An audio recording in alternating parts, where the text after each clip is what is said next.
Good morning, everyone. Thank you for joining us for the Spiritist Talk series promoted by the United States Spiritist Federation on Saturday mornings at 11 a.m. East Coast time. The U.S. Spiritist Federation is committed to presenting Spiritism to everyone. Please support our efforts with a donation at www.spiritist.us or by scanning the QR code on screen. As a reminder, the U.S. Spiritist Federation has released a weekly virtual course called Initiation into Spiritism every Sunday morning at 11 a.m. East Coast time. Today, we'll have our special guest, LUIZ Lima, whose topic is the words of Jesus. And now, let us welcome LUIZ Lima. Hi, LUIZ. How are you doing? Hi, Peter. Thank you so much for allowing us to be part of today's Spiritist Talk series. Well, thank you for being here. Before he shares his knowledge with us, let me introduce him more formally. LUIZ Lima began his journey in Spiritism in 1990. As a serious researcher on the scientific aspect of Spiritism, LUIZ has been presenting the studies of how to bridge science and Spiritism in both languages, Portuguese and English.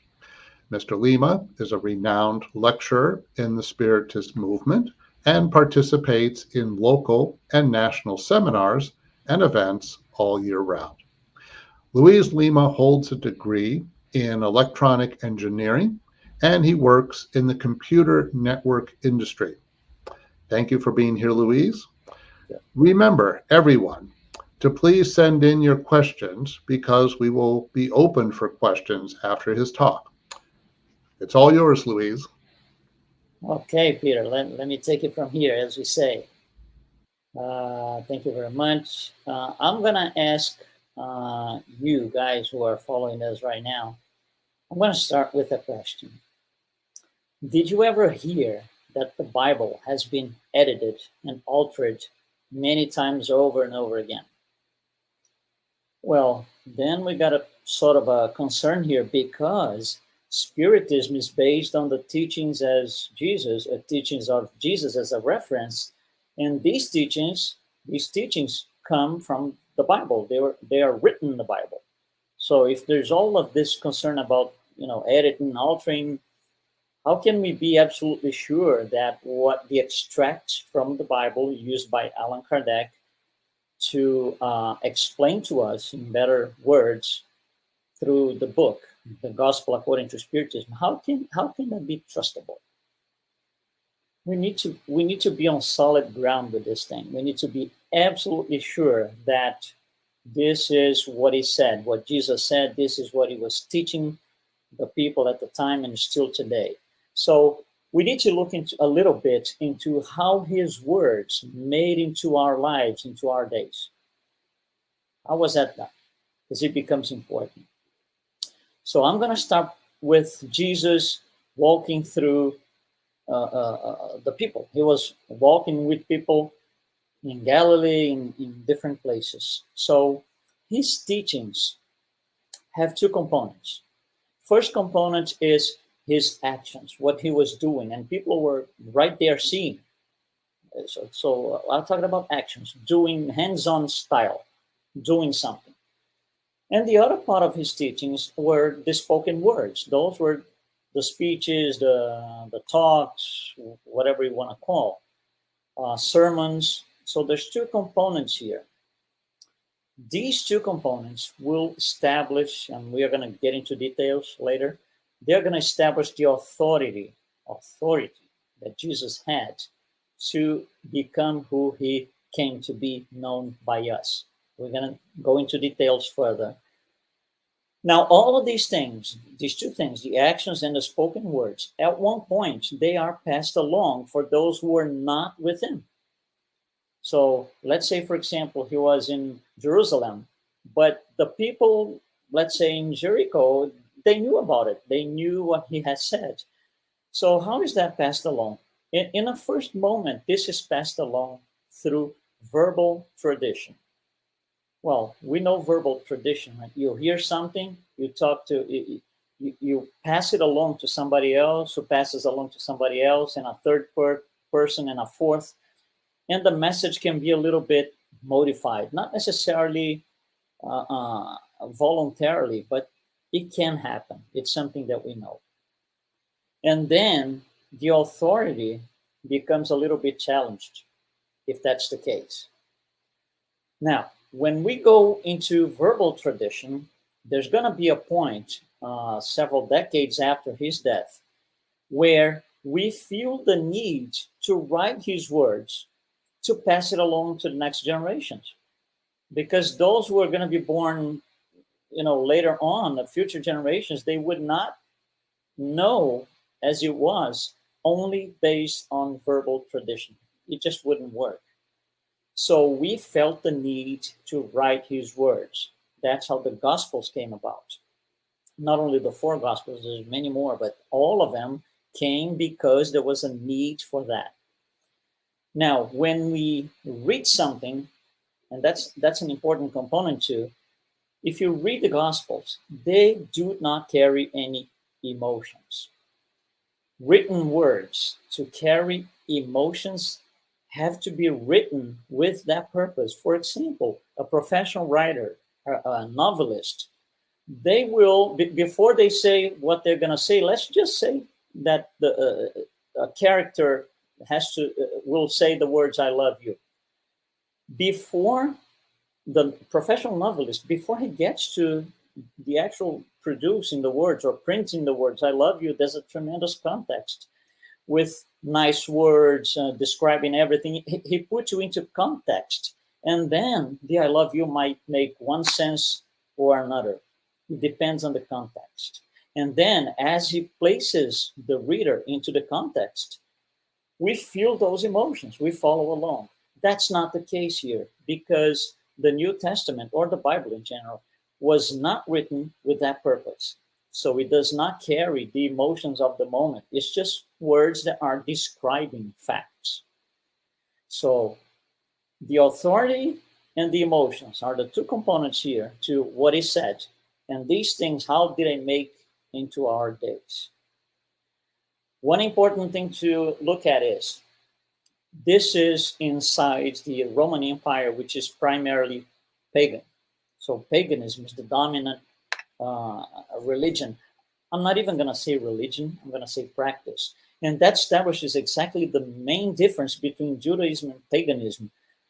Paganism is based on practice. You have to do certain things. It doesn't matter if you believe in those things. You have to do it. The emperor wants you to do this. You got to do it. It doesn't matter if you believe it's right or wrong. For Judaism, it's the other way around. You only do things that you believe in. So if you believe God wants you to do this and that, you do it. If you don't believe, you don't do it. So there's a tremendous clash of interests here, of views, point of views. So the Jews, at times, they were forced to do practices that they didn't believe, and they didn't do anything they didn't believe. So you would create confusion. So in paganism, there's nothing written about those practices. There is no book. It's just word of mouth. We need to do this. Why? Where is it written? It's not written. You just have to do it. So it's a non-written. There are verbal procedures per se. In Judaism, is exactly the way around. Verbal has less value than the written text. So the original beliefs from the Jewish population, they would be valued by those who have knowledge. Throughout time, there are several prophets and several people who carried that knowledge over and over again to establish the authority. With their authority, the text was written.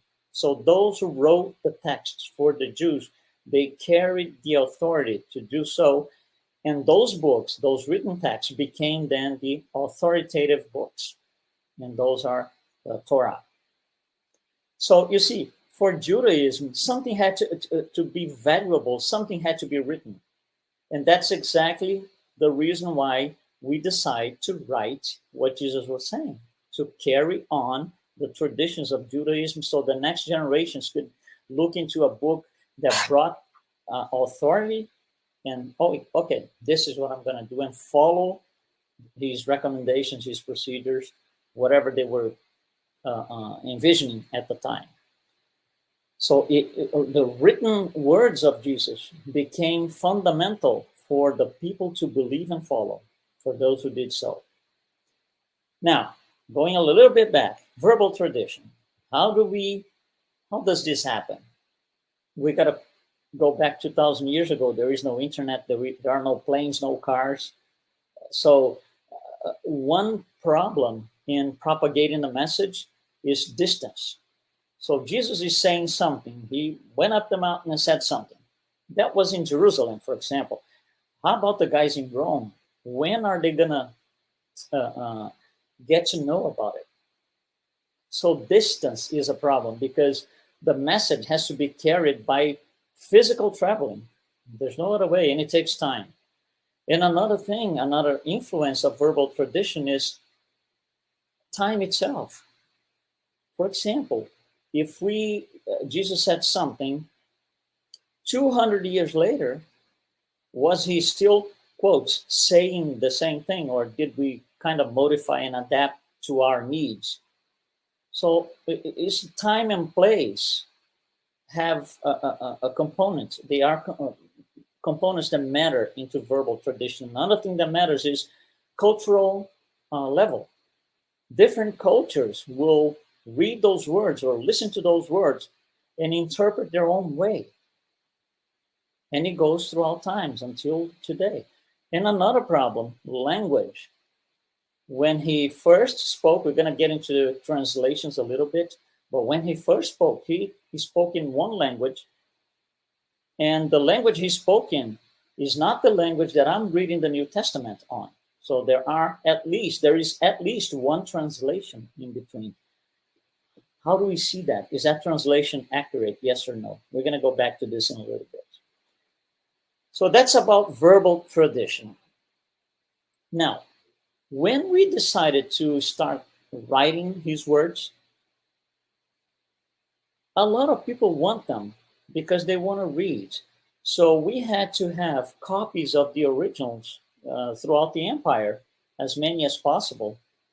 Now, the problem is copying those. There is no printed press. Printed press came in 1455. So until then, everything was scribes just copying.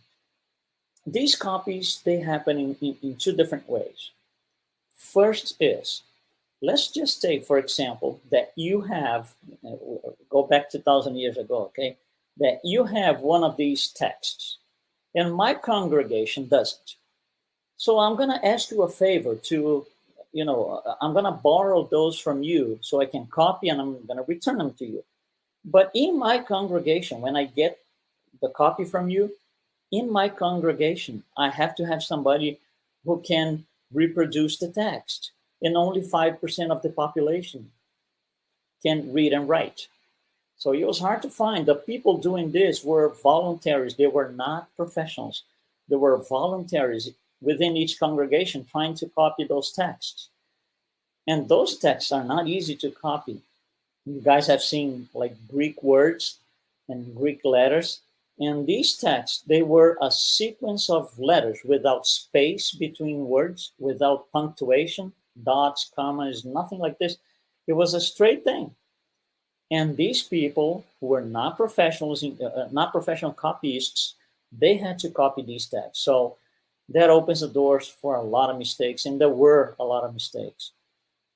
Now, the other way of copying this is giving the text that you have, a manuscript, to a professional copyist. Pay him to get the copy done, and you get your copy done. These professional copyists were called scribes. And something interesting comes in place here, because the scribes, and if you go through the Gospels, you're going to see that at times, several times, the scribes and Jesus, they kind of clash, because the scribes don't like what he's saying. They want to have their lives, without any changes, without committing to be better, to make any changes. They don't like it just as much as the Pharisees and Sadducees. So they were not really interested in those things. So These scribes, when they were copying professionally, they were paid to do this. That's how they made their living at the time. They would alter the copies to tailor to their needs a little bit. This is one way of copying. One person gets one manuscript and produces the other one. Still, professionals can copy in another way, which is this. Let's say you get 10 professional scribes and they sit in a room, each one on his own desk, and somebody goes up front and reads out loud the text and wait for them to copy phrase by phrase. So I can read the first phrase, wait for all 10 copy, and then I read the second phrase. All of them will put the second phrase on paper and so and so. It works. I mean, theoretically, if you think about the concept, yeah, it works. But still, you're subject to mistakes. Just as a side note, these places, these rooms where you had a bunch of scribes copying, they were called scriptorium. That's how the word, similar word, comes in all the Latin languages. Scriptorium, that's the place they were copying these things. So these copies will be distributed and disseminated within the empire. And then I want to show you something here. I want to show you a map, and we can probably bring it up on the screen. Here we go. I want you to look at this map. What you see here is around the Mediterranean Sea, in the middle, all the way around, you see the Roman Empire. And you see 4 colors: green, blue, red, and brown. And what they mean is on the lower left of your screen. So green is where the Gospel of Mark is predominant. Blue is where the Gospel of John was predominant. Same for Matthew in brown, and same for Luke in red. And we know these Gospels are not the same. You see, it doesn't mean, this has to be very well understood, people. It doesn't mean that one is right, the other is wrong. Let me give you an example. Let's say I go to 4 people and I ask them to write a little, let's say 10 pages about one person who has discarnated several years ago. And they will all say, okay, I'll do it. So 4 different people, okay? And who is the person? Let's just say in our more modern times, Elvis Presley, for example. So the first question is, okay, hold on, who am I writing this for? Because if I'm writing to people on their 65 plus, that's going to be one approach. If I'm writing to 15-year-olds, that's going to be a completely different approach. And one does not interfere with the other in terms of veracity. They're still talking about the same person. It's just that the angle is different. The Gospels are the same thing because they were being written for different audiences. And the audiences of these evangelists is on the map that you see. So something interesting comes from this. Think about this. The Jesus, quote please, the Jesus in Rome is not the same Jesus as in Jerusalem. Because the Jesus in Rome is portrayed as, according to the Gospel of Mark. The Jesus for those living in Jerusalem is portrayed by those reading the Gospel of Matthew, and they're not exactly the same. A lot of the stories are the same, but they're not word for word, they're not point by point the same. So with time, the whole thing becomes fragmented. You have different people reading different things about the same person. And the interpretations, the problem is not the written text, is the interpretation of what they are reading. So the people, let's say in Athens, are interpreting all of those differently than the people in Alexandria, for example. So that today, in 2022, it is estimated that we have 41,000 denominations of Christianity, because we all read the same thing, but we understood in our own way things differently. Shortly, I'm going to show you another map that illustrates a little bit more, but let's go to the next thing here. So Verbal tradition is the first way of getting the message across. Copying is the second. Third, reading. Reading, because I just mentioned that 5% or less of the population can read and write. If you can't read, a written text is not going to help you anything. So the only way that this person is going to know all about Jesus and know what the gospel and the good news are is by somebody who is knowledgeable, who can read to them. Who are these people? Those are the people in the church, in congregations that are more educated, the well-educated ones. But again, they are people. They are just people like you and me. They are humans. They have their preferences. Let's say, for example, that I decide to read the entire gospel according to Spiritism to you. When it gets to the chapter, love your enemies, I skip it. So I'm not reading the book as it is. But for you, it's okay, because you don't know that. But you see, there's a problem here. And another problem in reading is a lot of these manuscripts were copied exactly as the original, but the scribes would make personal notes on the side. For example, this is an example, an extreme example, but it did happen. Let's say that I'm copying the part where Jesus says, love your enemies. So I'm the scribe and I'm copying. So I put on paper, love your enemies. And on the side, I make a personal note that says, this is not good, this is not right, it shouldn't be that way.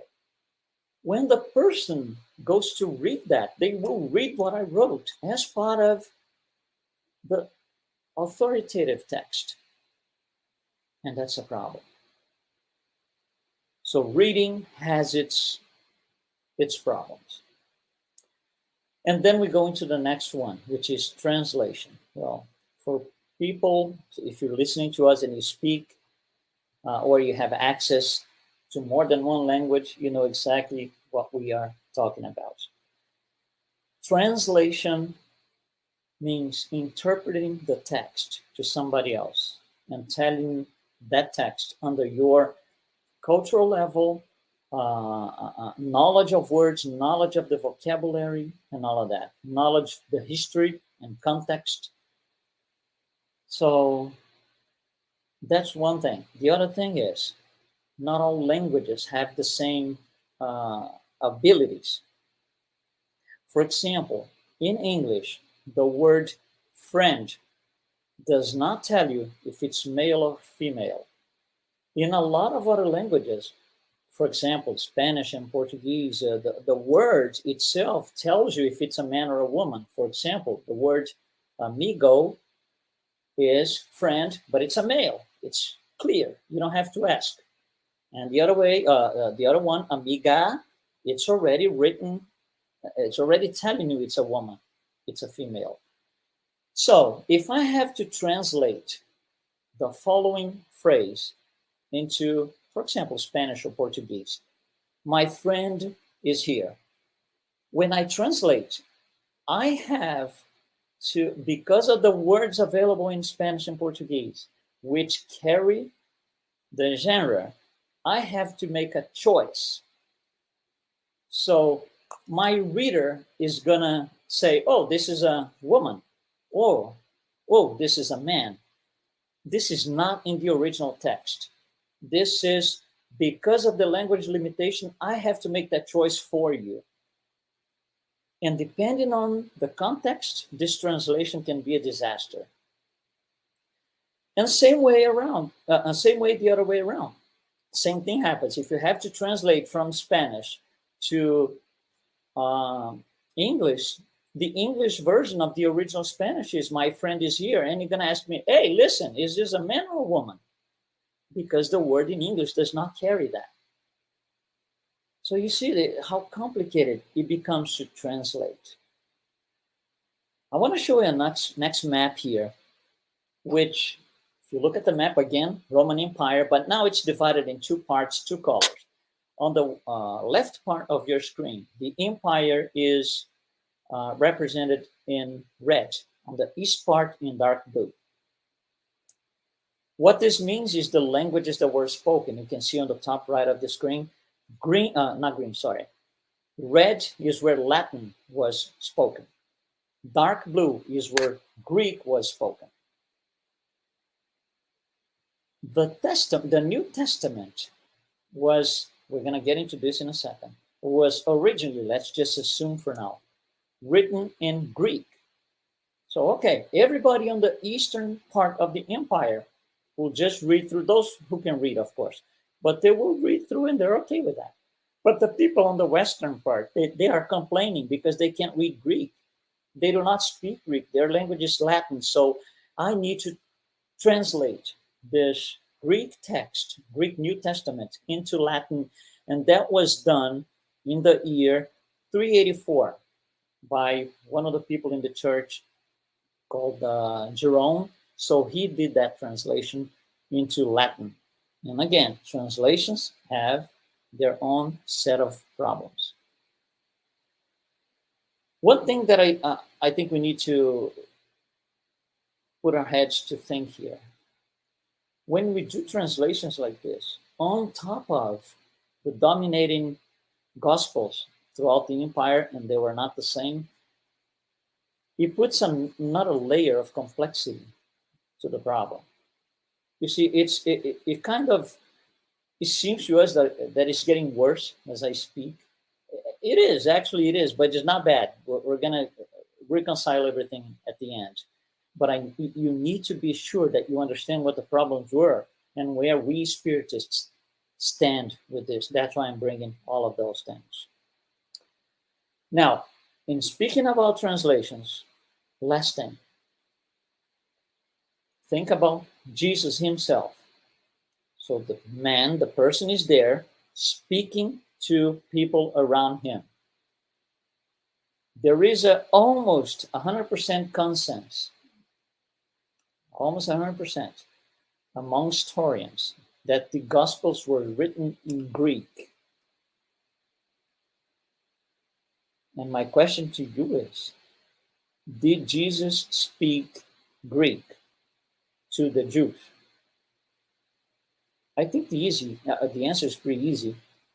He didn't. He spoke Aramaic, Hebrew, whatever variation. That's the language of the people he was talking to.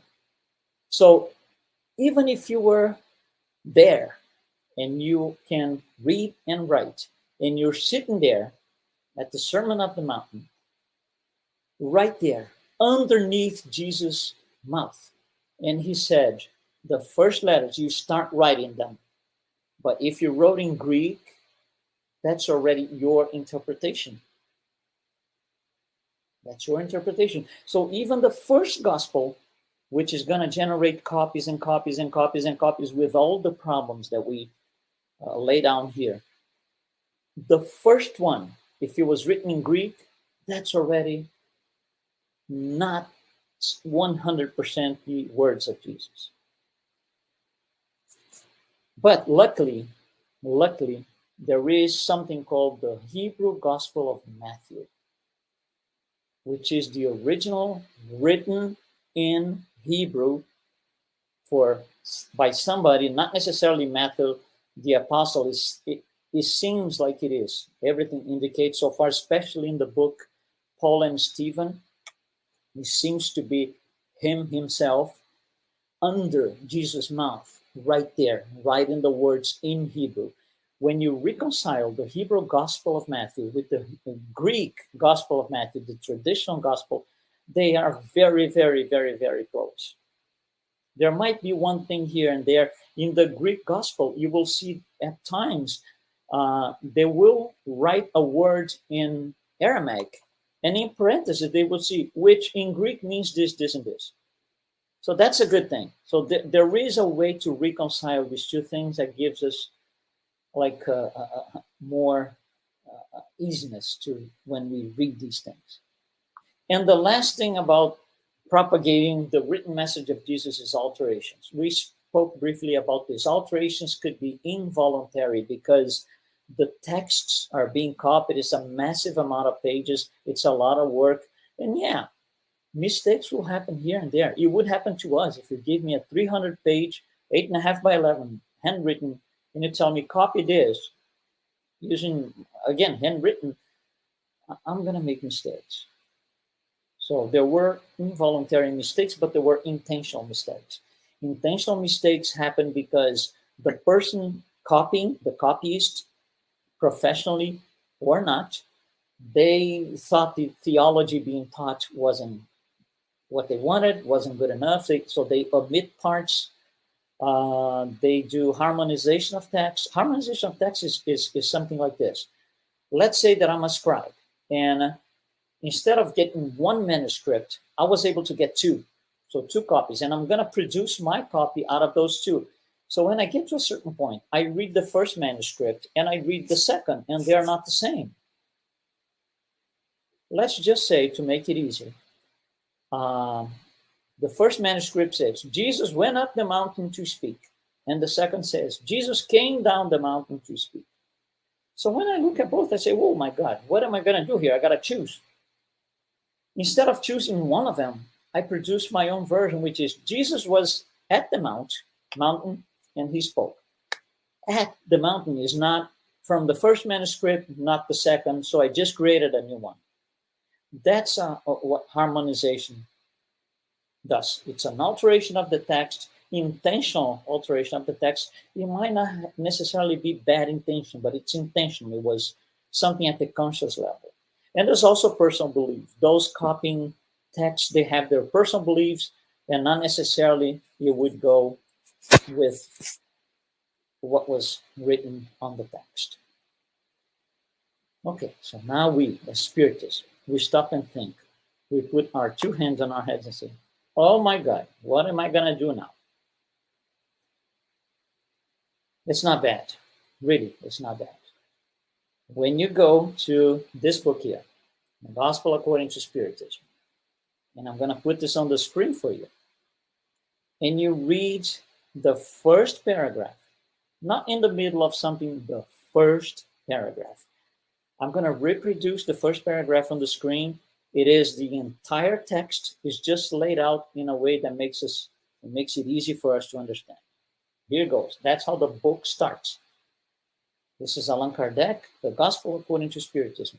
The subject matter contained in the Gospels, 4 Gospels, right, may be divided into 5 parts. 1, the ordinary events in the life of Christ. What is that? Narratives. Jesus went from this city to that city. He came to see this person. He went out of this house. That's it. Number 2, the miracles. Number 3, the prophecies. Number 4, the words that the church used to establish its dogmas. And 5th, the moral teachings. So these are the 5 contents in the Gospels. And Allan Kardec continues, although the first 4, meaning that excludes moral teachings, although the first 4 have been the object of controversy, the last remained unassailable, untouched. The moral teachings are untouched. How can we be sure? Because if you go to the historians, those who are in the textual criticism business, and they analyze all possibilities and all kinds of things, there's almost 100% agreement that things were changed here and there, but never the moral teaching, which is the core of his coming. The moral teachings are untouched. So when I read the Gospel According to Spiritism, can I be so sure that what is here is what is said? Yes, I can. So I read this with confidence. I can read this thing with confidence. I don't have to be, this, I don't think Jesus said this and that. This is what it is. It's, and not only cross-checking gospel number 1 against gospel number 2. There are other texts written by the fathers of the church, by historians at the time, Josephus being one of them. So all of these texts are used to reconcile the differences. And there are a lot of differences, except when it comes to the moral teachings. So how trustable is this? 100%. Be sure, 100%. So we still have the problem with many different interpretations of Christianity. And I want to bring something to you which is kind of not spoken out loud per se, but it's important especially for us Spiritists. It's something called Christology. What is Christology? Christology is the study of the nature of the Christ. Now, what is the nature of the Christ? Well, in the early days of Christianity, and still today, but in the early days, it was a lot more intense. I think the situation was a lot more difficult to reconcile than it is today. Anyhow, a lot of people would say, no, he was God himself. He was divine. His nature was 100% divine. Nothing to do with human flesh, nothing like this. Other people said, no, not at all. He was 100% human. He had nothing of divine. Other people would say, no, you are wrong. He had a little bit of each one. He was part divine, part human. And then I ask you, how much? 50-50, 60-40, 80-20, 90-10? You see the complication forming, right? I want to make it complicated because we need to reconcile this. That's why I'm bringing it this way to you, so you can rationally think with me, okay? So some people would say both, and some people would say it's none of these things. You guys are all wrong. It's something else. Well, Christology.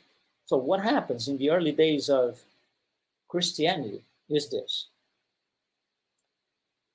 You would ask yourself what your personal belief is. Do I believe that this is in the early days of Christianity, okay? Do I believe he was 100% human, 100% divine, or both? If you believed he was 100% human, those were a segment of Christianity called the Ebionites.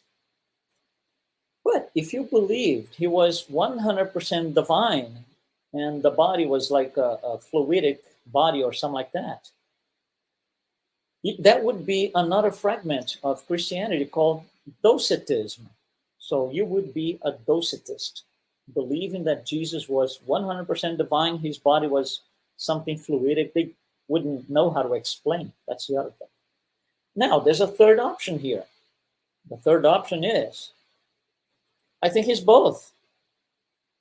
Well, but then we go into another if clause. The first if clause is he human or divine? Now, if I think he's both, then there's another if clause, which is, how was this essence? Was his essence straight the same from God, partially from God, just a little bit of God? Depending on your answer, you would create a third segment of Christianity, a fourth, a fifth, and depending on that answer, you would bring up another if clause. So at the end, in the early days of Christianity, what I mean early days is that maybe before the year 100, we had Ebionites, Docetists, we had Arianism, Nestorianism, and it goes on and on and on and on, all because of the interpretation of the nature of Christ. Christology. Okay, so now I'm going to go back to Spiritism. Where is our Christology written? You see, the Catholic Church, they have their Christology. They believe in the Trinity. It's written somewhere on the Bible, on the 1 John. Same for Islam. Same for Jewish. And us too, as Spiritists. Where is our Christology written? That's interesting, right? Our Christology is written in the book of Genesis, and it's a chapter, I think 15, item 2 and 3. This is a part of it. As a man, so talking about physical body, okay?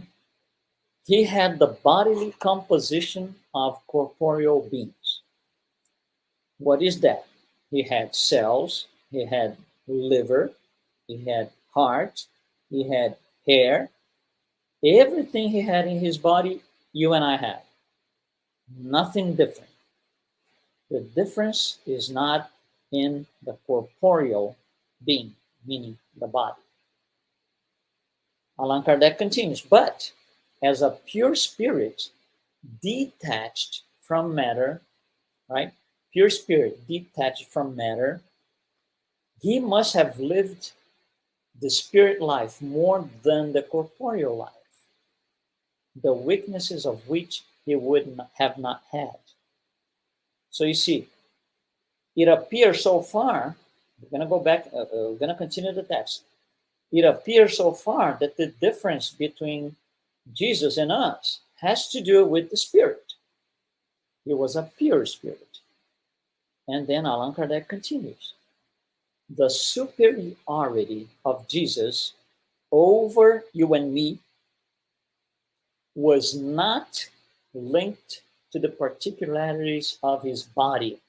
We saw that just minutes ago. But to those of the spirit, which dominated matter completely. He did, we don't. And that of his perispirit, which was drawn from the most quintessential portion of Earth's fluid, and our perispirit is not. That is the difference. So what is the Spiritist Christology? He was human, but he was an extremely advanced, pure spirit, way above what we can ever imagine. This is our Christology. That's the Spiritist Christology. And something interesting, then Allan Kardec continues on this chapter 17. And he will say something like this. Let's go by analogy. I think it's a little easier. Let's say when you were a young kid in school, you had of course, you had your friends and colleagues and so, and then, school is out, you guys are growing, everyone goes on their own path, so you kind of lose touch with them because they move out of state, out of town, whatever it is. And let's say that 50 years later, 50, 40 years later, one of those colleagues, one of those little guys becomes a very well-known top celebrity. It is not uncommon, and it has to do with the level of morality that we are in, our level of advancement. It's not uncommon for us to see, oh, that guy, that person, that woman, that we used to go to school together. Oh, I can tell you all about it. And then you tell everything negative, even what didn't happen. He was this, and you compare to yourself, because that's what you're going to be using as a reference. So you spit a lot of envy and jealousy. That's not uncommon. We do this. Now, when that person dies, the opinion changes. This is written in Allan Kardec's Genesis, item 2 of chapter 17. It changes because the physical being is no longer there. Only the spiritual being remains. And now you have to deal with the spiritual being's life when we were together as kids. And that makes a change.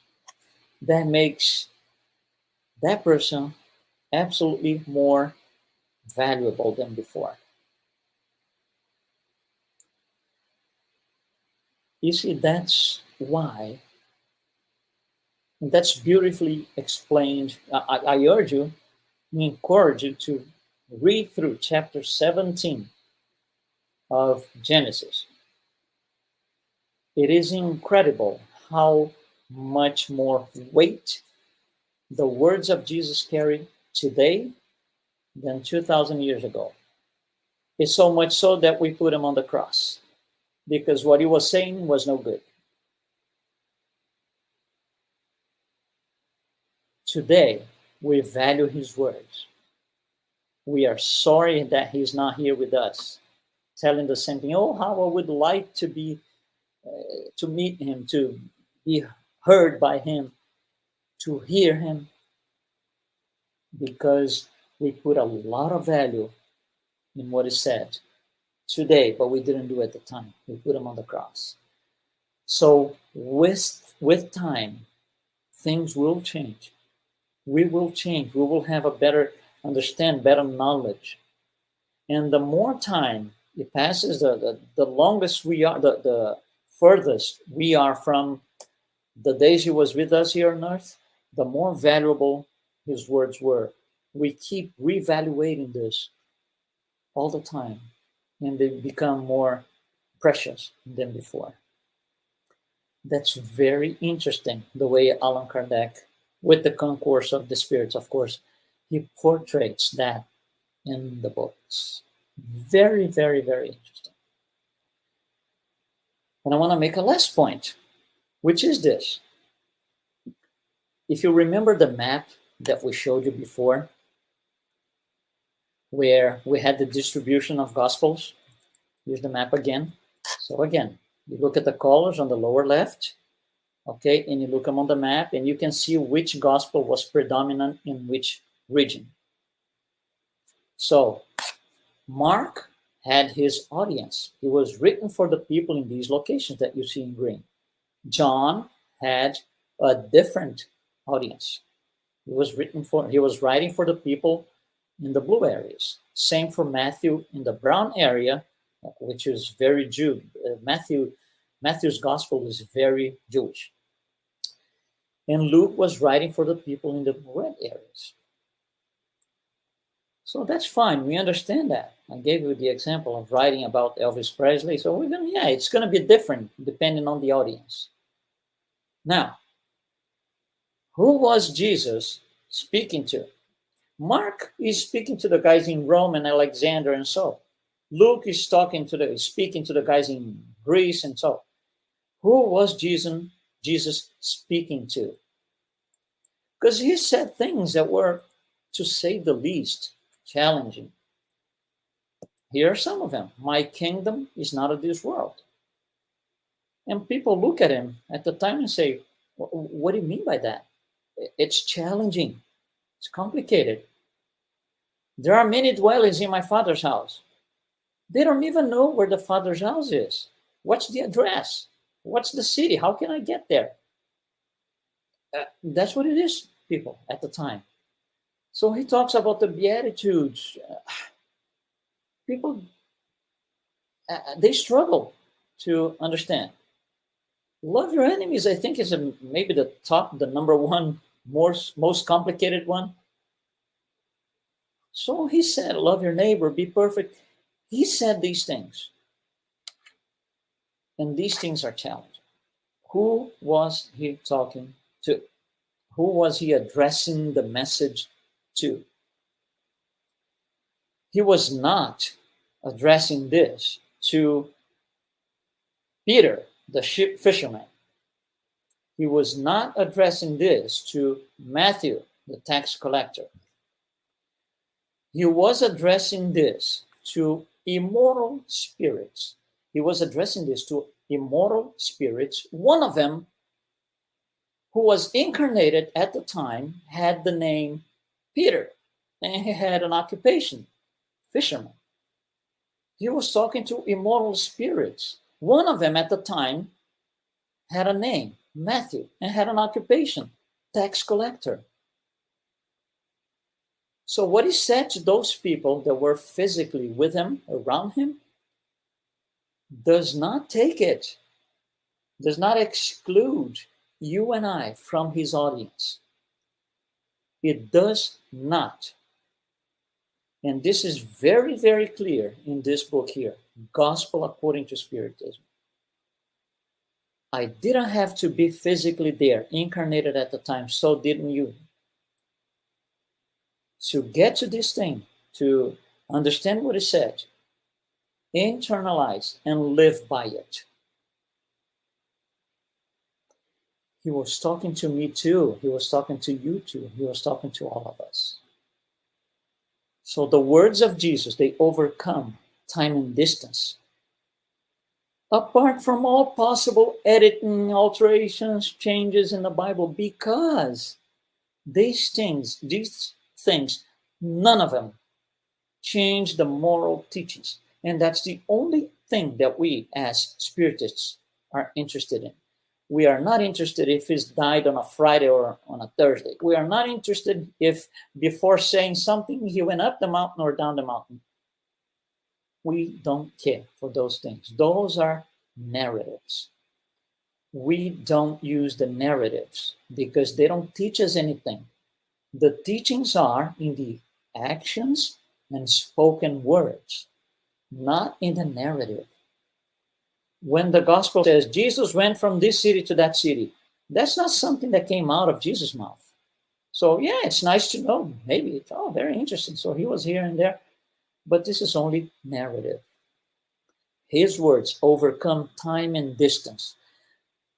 His words set the moral reference for a new philosophy that was about to come called Spiritism, in which we live by the absolutely truth and the reference, which are his teachings.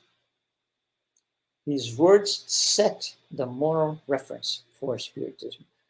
What we have here is exactly that. And there's one little thing then. Some people, at the time he was here with us, and still today, some people value his words less than others. Some people criticize his words still today. Oh, this is not good. This is wrong. It shouldn't be that way. And other people don't do this. In Spiritism, in the Spirit's book, we can see why is that. Summarizing, Allan Kardec tells us through the Concourse of the Spirits that the less advanced spirits understand less of this and criticize more of it than the more advanced spirits. More advanced spirits value the words of Jesus a lot more than less advanced spirits. So yeah, there was a time that we didn't value any of that. There was a time that we put him on the cross. Today's different. Several lifetimes over have passed, and now hold on. Let me rethink the process. Let me go through all of this again. And then we come across Spiritism. At the best case scenario, you and I are on our second Spiritist incarnation, if you will. So we are still very contaminated by a past of editing and fathers of the church and Inquisition and Crusades. But we are changing. We are understanding that the words of Jesus are here. Jesus never said it's not here. It's not in any translation of any Bible in any language. He never said, go to Jerusalem and kill all the Islamic population. That was the first crusade. He never said that. Take all the people who don't have the same belief system as you and set them on fire. Inquisition. It's not here. It's not in any Bible, in any translation to any language. So there are people who still value this in the form of a past. We don't anymore. Why? Because it has to do with the level of advancement, intellectual and moral advancement of each one of us. The words of Jesus have to be granted the true value, the weight that they carry. Our hearts have to carry the same weight. If we're not carrying the same weight in our hearts, we're still going through internal conflict. And of course, there's going to be suffering. So think about that. Guys, thank you very, very much. We will be here to answer some possible questions, and you guys stay well. Thank you, LUIZ. Very inspiring. It made me think about how important it is that all of us read the words of Jesus for ourselves rather than just relying on the interpretation of others. Right. Okay. Let's see what questions we have. From the U.S. Spiritist Federation. Is it a distraction to our spiritual progress if we debate excessively or doubt what Jesus really said versus what has been handed to us? Yeah, I think it could be a distraction if it's excessively. Anything in excess is not good. But I think we need to understand our side, black and white, solid ground. But we also need to understand where, for example, Catholics come from, their belief system, Protestants and Islamic people, because one day these people might not follow what they follow today anymore. They will show up at the door of the Spiritist Center and say, I need help. I used to be whatever, Catholic or Islamic. If we understand them, where they're coming from, we're going to be able to serve them with a lot more, with a better outcome than if we don't know anything about them. If we understand their, what hell and heaven, all of this, it is for them, it's a lot easier and a lot more productive for us to be able to help. So yes, we need to know, but not debate excessively, leave out of that. Okay, very good points. Let's see, next question. From the International Spiritist Council. Does Spiritism tend to favor one gospel over another? If true, how come? Okay, if you take the book, Gospel According to Spiritist, for each teaching that Allan Kardec is going to bring up to analyze and give us explanation on it, he will mention the similar text in the other Gospels. So he'll say, this is in Matthew chapter such, it's also in Luke's chapter such, and it's also in John chapter such, because there's no favoritism here at all. If we go back in time, out of the 4 Gospels that came to be, 3 of them are considered synoptic Gospels, meaning they have more or less the same stories in different orders, but for the most part, they are the same.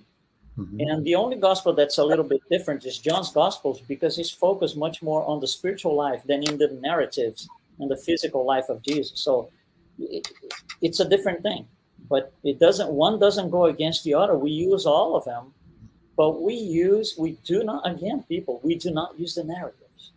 We use the teachings. So if one gospel says he went from left to right, and the other gospel said he went from right to left, we don't care.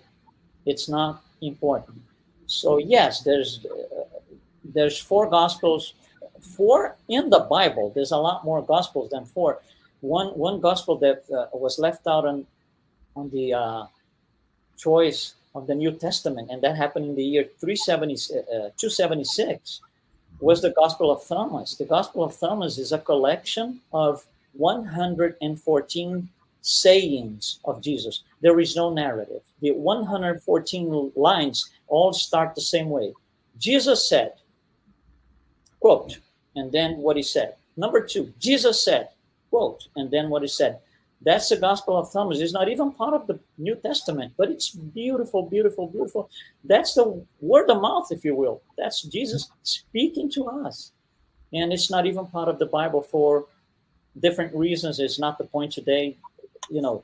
But even that, we don't favor any of the Gospels. We even use the Gospel of Thomas. That's not even on the Bible. There's also wonderful how much, as you just said, the Gospels complement each other. Correct. Okay. Next question is from Yasko Arakawa. Very interesting, the map with regions where each of the 4 Gospels were propagated. I would expect the Gospel of Luke reaching more at west, up to Italy, as he was with Paul and inherited his notes. So what do you think of that? Yeah, the map that I showed you is for, it's an, of course, it's an estimate from the year 200 after AD, 200 AD. And that, what is the criteria to getting that map done? Criteria is historical documents. Nothing spiritual, nothing religious, historical documents. So at one point, let's say, for example, that we have some historian in the past, let's say on the year 300, he wrote something in the year 300, said, oh, about 100 years ago, this gospel here was totally dominant. So we get that information and we place it on the map. That's the criteria for the map. So yes, you see, when you read a book like Paul and Stephen, certain things are difficult to reconcile. But again, the information that we have is different than the information that the historians have. So the criteria is not the same. When Paul tells the crew, right, I had the writings I had the full writings that I was given by Ananias. That's in the year 35. Historians believe that the first gospel was written in the year 72. Are they wrong? Are we right? No. Don't think of wrong and right. We use different references. That's all it is. They go by historical documents. We were not able to trace to day one. We don't have all the original documents. So we go as far back as we can, which is the year 210. And for us, we have other sources. So it's not a matter of right and wrong. It's different criteria. That's all. Mm-hmm. Okay, thank you. Next question. From the United States Spiritist Federation. What would you think was the role of mediumship in the writing of the Gospels? Yeah, we didn't get into that. We spoke about the propagation of the Gospels. So the first original, the first guy who got whatever type of pen on whatever type of lambskin or papyrus, we don't have that. The oldest document that we have is a fragment size of a credit card from the year 210. So historically speaking, we cannot go back to that. But yes, it would be nice so we can compare to what we have today. Then we would put our hands, physically speaking, on the very originals. We don't have that. But yeah, inspirations through mediumship, it's possible. Of course it is. John's gospel is very spiritual. He doesn't have a lot of narratives. So it seems like it is something more connected through or to spirituality than the others. The others are using narratives. So it's less possible that the others use that much mediumship if they do. But possible, yes, it is possible. Okay. Next question.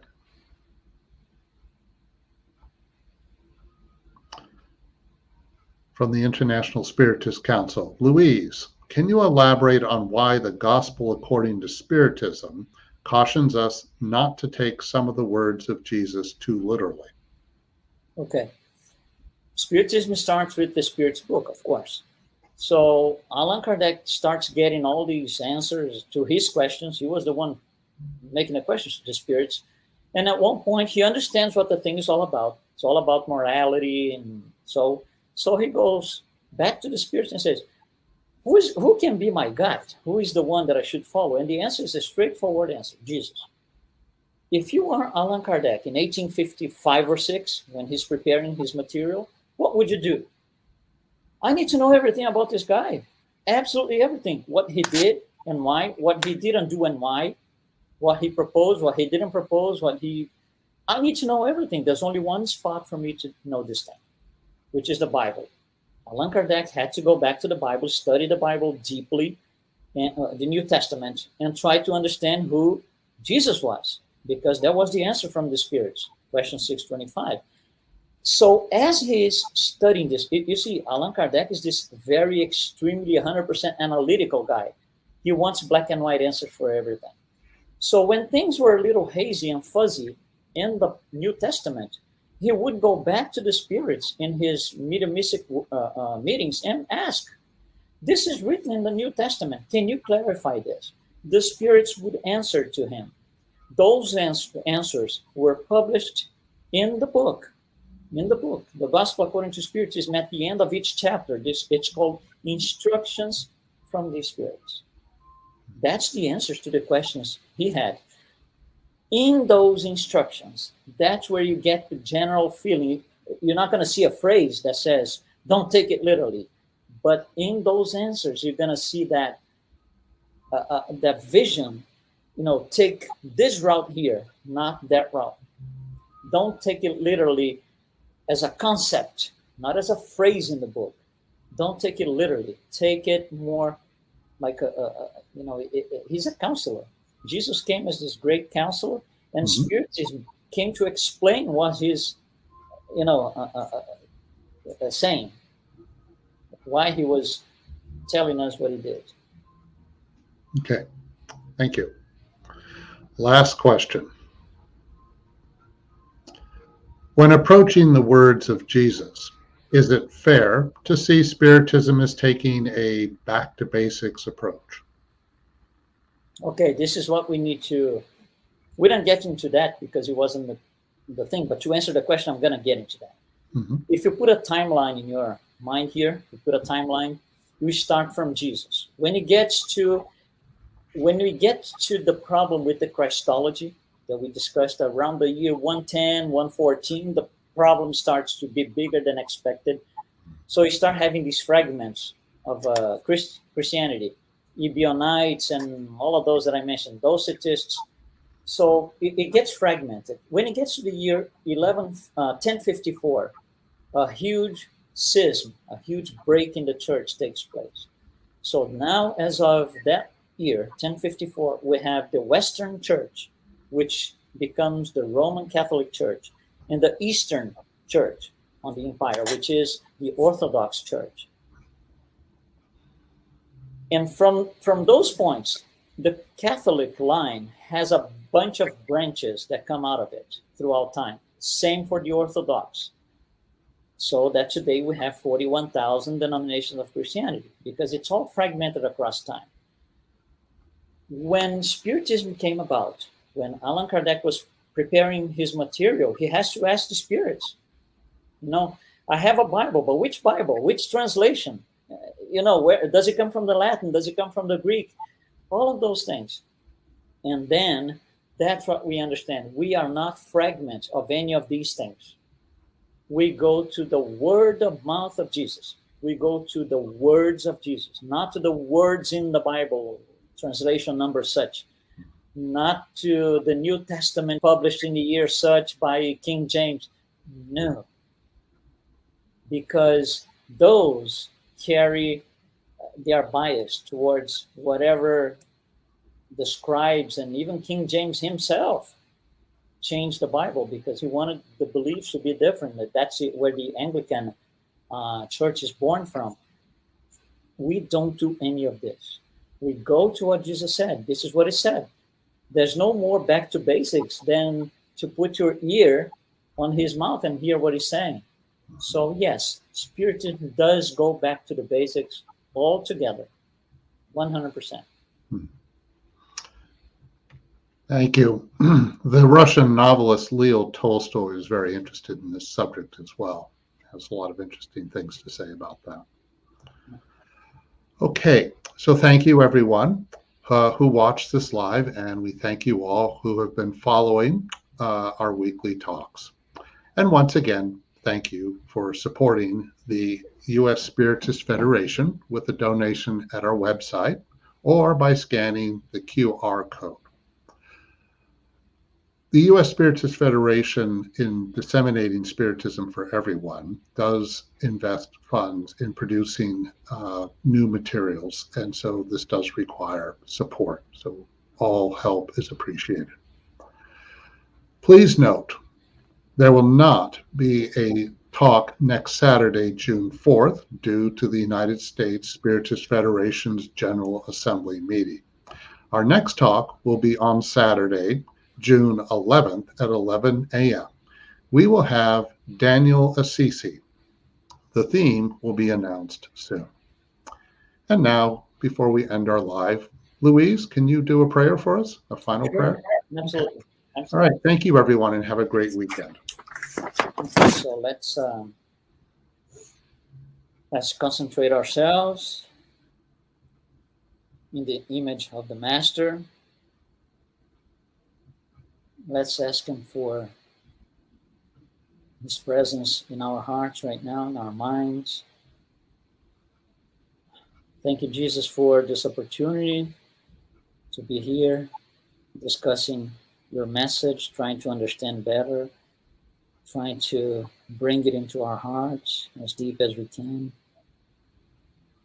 We ask Jesus that you can convey your message to the suffering spirits, that they can find their way through God's mercy to understand as mortal spirits what your teachings were all about. May your words get into their hearts and their minds. They can continue their lives through spiritual education. For those in prisons and hospitals, same thing. They can receive your teachings and read your lives. Think of all the great things that we can do once we are liberated from the polluted messages of the past. Thank you, Jesus, once again. Stay with us, always in our minds and our hearts. So be it. So be it.